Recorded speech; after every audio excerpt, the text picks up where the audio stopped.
अस्सलाम वालेकुम dear students आज के लेक्चर में हम यूजेस ऑफ आइसोटोप्स का देखेंगे कि हमारे पास जो लास्ट टाइम हमने टॉपिक पढ़ा था वो था आइसोटोप के डिफरेंट एलिमेंट्स के कितने आइसोटोप्स हो सकते हैं और उनकी कन्फिग्रेशन क्या थी। ये हमारी डिस्कशन थी। लेकिन आज के लेक्चर में हमने देखना है कि किस तरह से आइसोटोप्स को मुख्तलिफ़ कामों के लिए हम यूज़ कर सकते हैं। और इसमें हमारे पास 5 यूजेस हैं जो कि हमने करने हैं और ये इंतहाई इंपॉर्टेंट लॉन्ग क्वेश्चन के तौर पर ये क्वेश्चन पूछा जाता है। तो एक तो लेक्चर स्टार्ट करने से पहले मैं एक बात आपको बता दूं कि ये जितने भी यहाँ पे यूजेस आपके 9th लेवल तक डिस्कस किए गए हैं, ये यूजेस आपने इन यूजेस के मैकेनिज़्म की तरफ नहीं जाना।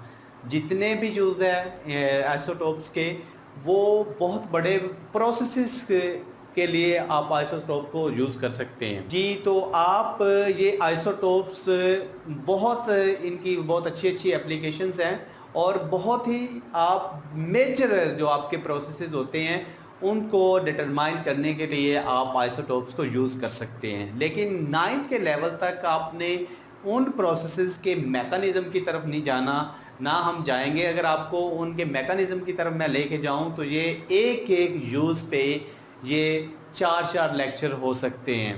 तो आपने सिंपल क्या करना है कि आइसोटोप्स को का यूज़ अगर कार्बन डेटिंग में है तो कार्बन डेटिंग क्या करता है, डिफरेंट जो आपके पास फॉसिल्स फ्यूल्स होते हैं उनकी क्या करते हैं, वो एक एज का अंदाज़ा लगाने के लिए इस्तेमाल करेंगे। ऐसे आइसोटोप्स होंगे जो कि आपके रेडियोथेरेपी में यूज़ होंगे। रेडियोथेरेपी में क्या क्या होता है कि वो आपका जो ट्रीटमेंट होता है वो with the use of radiations होता है। और इसमें अब देखें, रेडियोथेरेपी को अगर हम जहाँ पे डिस्कस करना शुरू कर दें तो ये बहुत लेंथी हो जाएगा।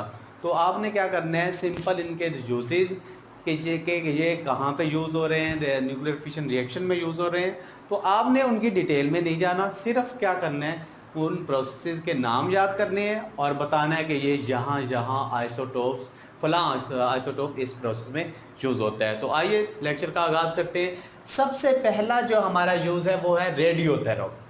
रेडियो का मतलब हमारे पास होता है रेडिएशंस एंड थेरेपी मीन हमारे पास होता है ट्रीटमेंट, यानी कि treatment with the help of radiations. Different हमारे पास ये कैंसरस सेल्स होते हैं, जब कैंसर हो जाता है तो इसका ट्यूमर ख़त्म करने के लिए क्या करते हैं, कुछ आइसोटोप्स यूज़ होते हैं। वो क्या करेंगे, एक टारगेट एरिया पे क्या करेंगे, सपोज यहाँ पे ट्यूमर है तो हम क्या करेंगे, एक टारगेट एरिया पे रेडिएशंस को डिफरेंट आइसोटोप्स के की मदद से क्या करेंगे, जहाँ पे इसे टकराएंगे तो ये क्या करेगी, इनके अंदर हाई पेनिट्रेटिंग पावर होती है इनकी। ये क्या करेगी, इस ट्यूमर को जो कि एबनॉर्मल सेल्स हैं उनको क्या कर देगी, ख़त्म कर देगी।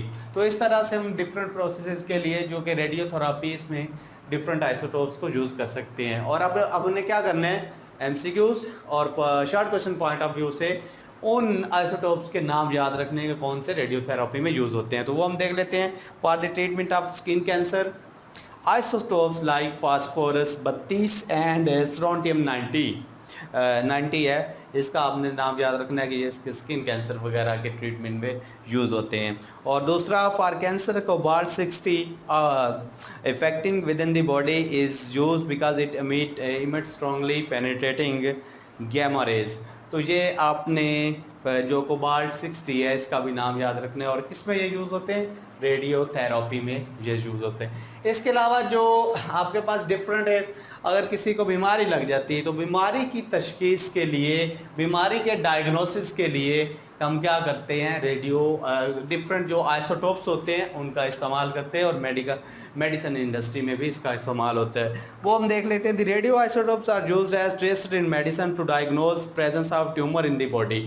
अगर बॉडी के अगर कैंसर हो जाता है, ट्यूमर हो जाती है, तो उसका पता चलाने के लिए इनको एज अ ट्रेसर हम यूज़ करेंगे कि ये क्या करेंगे, बीमारी का खोज लगाएंगे, बीमारी की तशखीस करेंगे।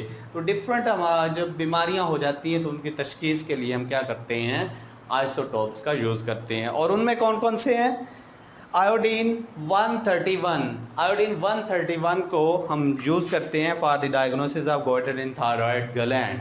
थायराइड ग्लैंड में अगर गिलड़ हो जाते हैं, गोइटर हो जाते हैं, तो उसका पता चलाने के लिए हम आयोडीन 131 को यूज़ करते हैं। इसके अलावा similarly technetium is use to monitor the bone growth.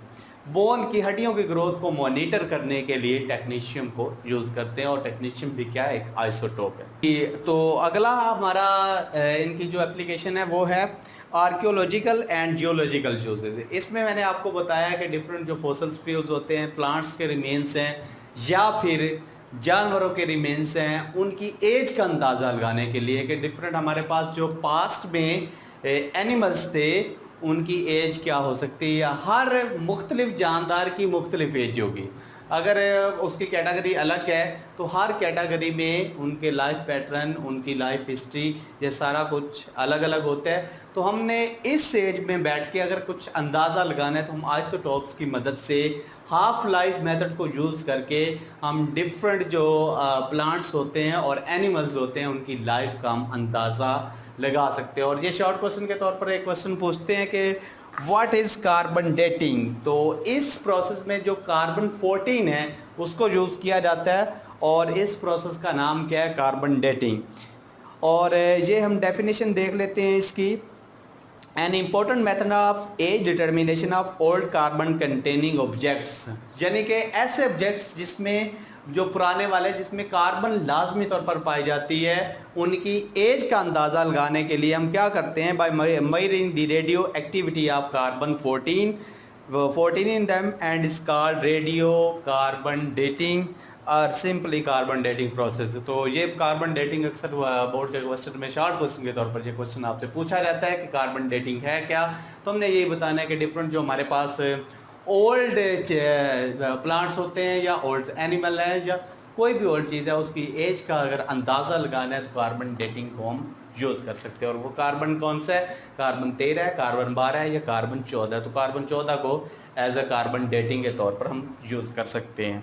Structure determination, एक केमिकल रिएक्शन किस तरह से प्रोसीड हो रहा है, उसके अंदर ऐसे ऐसे कौन कौन से इंटरमीडिएट स्टेप्स इन्वॉल्व हैं, और उनमें कौन कौन से ऐसे रिएक्टेंट्स ऐसे केमिकल जो कि एज अ रिएक्टेंट्स यूज़ हो रहे हैं, और वो कौन कौन से हैं, तो हम वो भी अंदाज़ा लगा सकते हैं। ये तो मैं सिंपल एक एग्जांपल देता होता हूँ क्लास में। अब देखें, हमने किसी चीज़ का एक भरा हुआ बाज़ार है हमारे पास, और उसमें तकरीबन जितने भी बंदे फिर रहे हैं, जितने लोग फिर रहे हैं, वो क्या करते हैं, उनको हम एक ड्रेसिंग हम उनकी कर देते हैं कि उन्हें हम एक ड्रेसिंग पहना देते हैं, और हम जानना चाहते हैं कि इसमें ऐसा एक बंदा जो कि हमें जानता हो, हम उससे मिलना चाहते हैं या उससे हमें कोई वास्ता पड़ता है, हमें कोई पर्सनल काम है, तो हम कहाँ से उसे ढूंढेंगे, क्योंकि जितना भी बाज़ार भरा पड़ा है उसमें क्या है, ऐसे लोग हैं जिनकी एक ही यूनिफॉर्म है, एक ही वर्दी है, तो ये थोड़ा सा मुश्किल हो जाता है, कम्प्लेक्स हो जाता है। तो बिल्कुल इसी तरह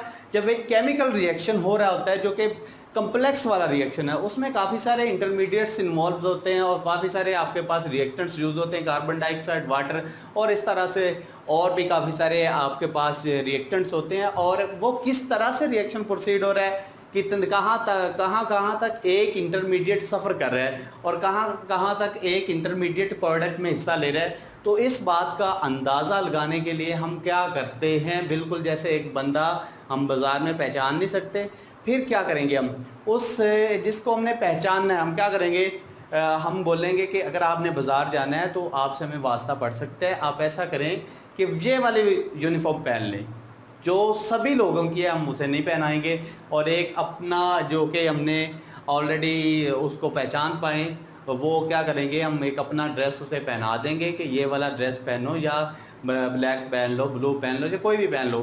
तो इस ब्लू से या ब्लैक ड्रेस से आपका दूसरों के साथ डिफरेंस होगा और उसको आपको हम पहचान पाएंगे। हम क्या करेंगे, उसे बाज़ार में भेजेंगे अपनी मर्ज़ी से, जो ड्रेस हमने ऑलरेडी उसका देखा हुआ है। तो अगर वहाँ पे हमने पहचानना है तो सभी की जितने बाकी लोग हैं उनकी जो यूनिफॉर्म है वो तो सेम है, हम क्या करेंगे, उसे अलग से यूनिफॉर्म देंगे और वो कपड़े पहनकर वहाँ जाएगा, और वहाँ पे उसकी पहचान करना, उसको ट्रेस करना बहुत आसान हो जाता है। तो बिल्कुल इस तरह जब हम किसी केमिकल रिएक्शन में फॉर एग्जांपल हमारे पास फोटोसिंथेसिस का प्रोसेस है और इसमें एज अ रिएक्टेंट आपके पास कार्बन डाइऑक्साइड यूज़ होती है फोटोसिंथेसिस के प्रोसेस में। तो इसमें कार्बन तो है, और कार्बन के आपके आइसोटोप्स की आपके पास 3 होते, कार्बन 12, 13 और 14 होते। हम क्या करेंगे, यहाँ पे कार्बन 14 वाली कार्बन हम डालेंगे, और ये क्या हम यूज़ कर रहे हैं एज अ ट्रेसर।